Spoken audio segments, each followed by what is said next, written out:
तो आज हिंदी का बहुत ही ज्यादा महत्वपूर्ण ऑब्जेक्टिव क्वेश्चन का सेशन होगा, तो वीडियो को अंत तक देखिएगा। एक एक प्रश्न काफी ही ज्यादा इंपॉर्टेंट है। तो पहला प्रश्न हम देखेंगे। पहला प्रश्न क्या बोलता है, और हाँ, वीडियो के अंत में आपको करना है कमेंट कि आपका कितना सही हुआ। ओके, भले एगो सही हो चाहे दूगो सही हो, कमेंट जरूर कीजिएगा। पहला प्रश्न हमारा बोलता है, गांधी जी वकालत की पढ़ाई करने के लिए कहाँ गए।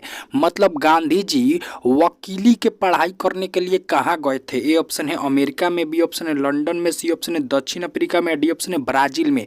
तो जल्दी बताइए, काफ़ी ही ज़्यादा इंपॉर्टेंट क्वेश्चन है आपके बोर्ड एग्जाम के हिसाब से। तो गांधी जी वकालत के पढ़ाई करने के लिए लंदन गए थे, तो हमारा बी ऑप्शन बिल्कुल सही हो जाएगा। और यहाँ पे कितने लोग सोच रहे होंगे कि दक्षिण अफ्रीका, तो दक्षिण अफ्रीका भाई केस लड़ने गए थे। वकालत के पढ़ाई करने कहाँ गए थे, तो लंदन। ये आपको याद कर लेना है। दूसरा प्रश्न हमारा क्या बोलता है, प्रेमधन अपना आदर्श किसे मानते थे। जो प्रेमधन जी थे वो अपना आदर्श किसे मानते थे भाई।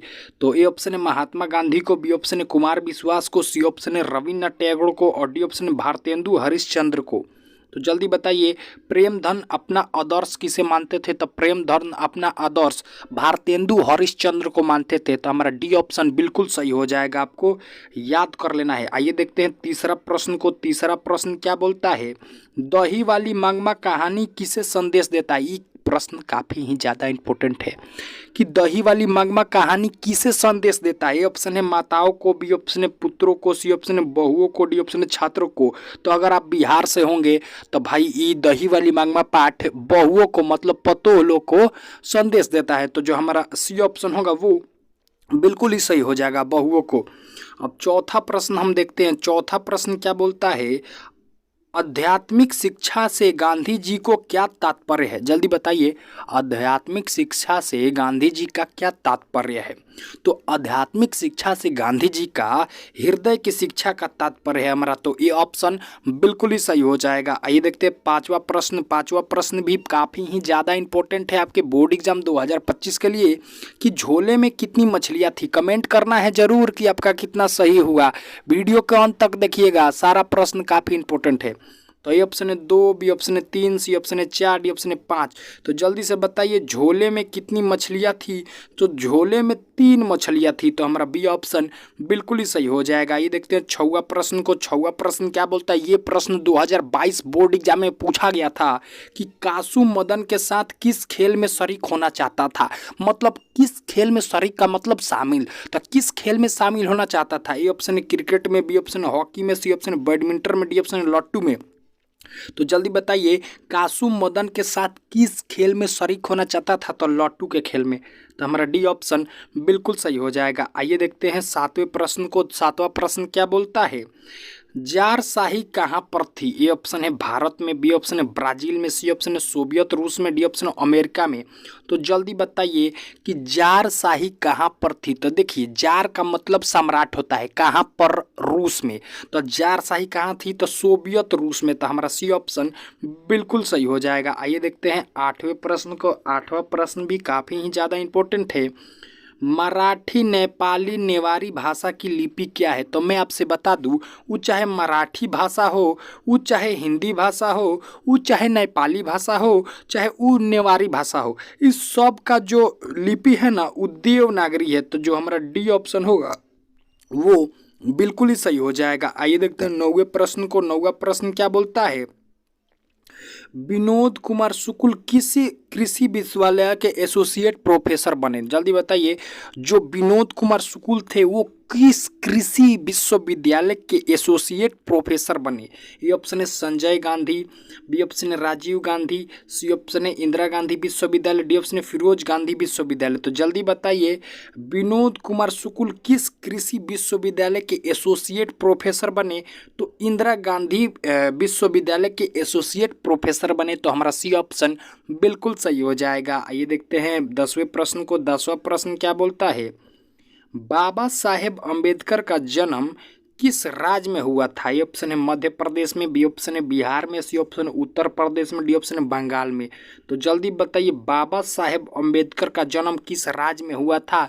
तो बाबा साहेब अम्बेडकर का जन्म मध्य प्रदेश राज्य में हुआ था। आ जगह पूछ दे तो महू, कहाँ, महू। आ कौन राज्य? मध्य प्रदेश। तो आइए देखते हैं 11वें प्रश्न को। 11वां प्रश्न क्या बोलता है? बिरजू महाराज की गुरुवाइन कौन थी? मतलब बिरजू महाराज की जो गुरुवाइन थी वो कौन थी?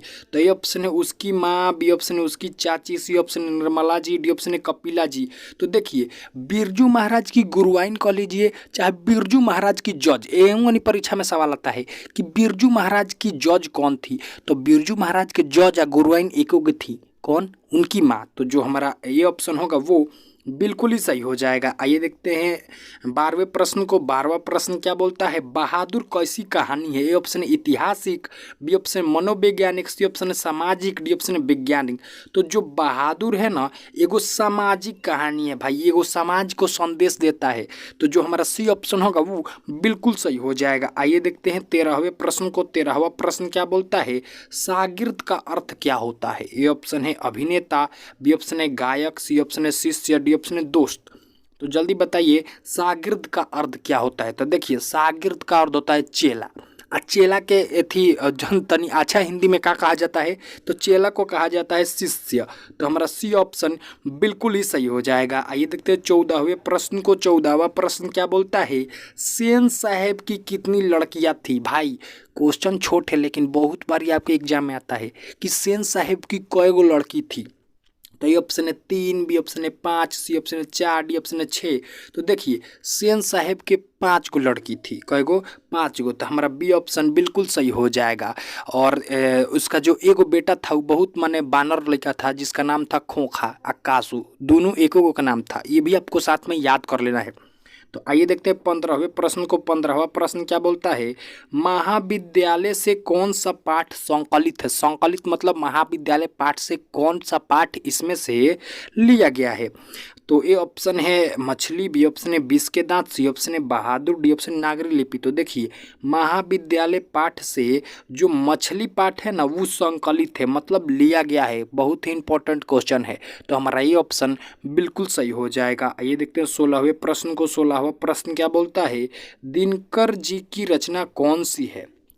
तो दिनकर जी की रचना आपको याद कर लेना है। बहादुर नहीं है, भारत माता भी नहीं है, लेकिन जनतंत्र का जन्म है। तो हमारा बी ऑप्शन बिल्कुल ही सही हो जाएगा। आइए देखते हैं 17वें प्रश्न को। 17वां प्रश्न क्या बोलता है? मोस्ट इंपॉर्टेंट क्वेश्चन भाई, ई भी आई है।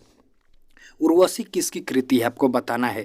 तो ए ऑप्शन है निराला की, बी ऑप्शन है दिनकर की, सी ऑप्शन है महादेवी वर्मा की, और डी ऑप्शन है सुमित्रानंद पंत की।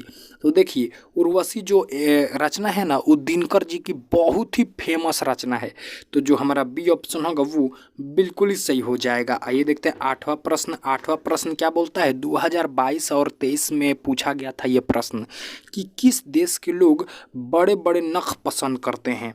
तो ए ऑप्शन है गौड़ देश के लोग, बी ऑप्शन है कैके देश के लोग, सी ऑप्शन है वाहिक देश के लोग, और डी ऑप्शन है गांधार के। तो जल्दी बताइए किस देश के लोग बड़े बड़े नख पसंद करते हैं? तो भाई जो गौड़ देश के लोग होते हैं ना वो बड़े बड़े नख पसंद करते हैं। तो हमारा ये ऑप्शन बिल्कुल ही सही हो जाएगा। आइए देखते हैं 19वां प्रश्न को। 19वां प्रश्न क्या बोलता है? काफ़ी ही ज़्यादा इंपॉर्टेंट क्वेश्चन है। ढहते विश्वास कहानी की मुख्य पात्र कौन है? ए ऑप्शन है लक्ष्मी, बी ऑप्शन है सीता, सी ऑप्शन है गीता, डी ऑप्शन है मगमा। तो जल्दी बताइए ढहते विश्वास कहानी की मुख्य पात्र कौन है? तो ढहते विश्वास कहानी की मुख्य पात्र लक्ष्मी है। तो जो हमारा ए ऑप्शन होगा वो बिल्कुल ही सही हो जाएगा। आइए देखते हैं 20वां प्रश्न। 20वां प्रश्न भी काफ़ी ही ज़्यादा इंपॉर्टेंट है कि श्रम विभाजन और जाति प्रथा के लेखक कौन है? ए ऑप्शन है महात्मा गांधी, बी ऑप्शन है कुमार विश्वास, और सी ऑप्शन है डॉक्टर अंबेडकर, और डी ऑप्शन है रामविलास शर्मा। तो जल्दी बताइए श्रम विभाजन और जाति प्रथा के लेखक कौन है? तो आपको याद कर लेना है कि श्रम विभाजन और जाति प्रथा के जो लेखक हैं वो डॉक्टर भीमराव अंबेडकर हैं। तो हमारा जो सी ऑप्शन होगा वो बिल्कुल ही सही हो जाएगा। इसी के साथ आज के इस VVI ऑब्जेक्टिव क्वेश्चन का सेशन होता है समाप्त। मिलते हैं आपसे कल एक नए ऑब्जेक्टिव की वीडियो में। अगर आप हमारे चैनल सीधा क्लास पे नए हैं तो हमारे चैनल को सब्सक्राइब कर दीजिए और अपने दोस्तों में भी शेयर कर दीजिए। धन्यवाद।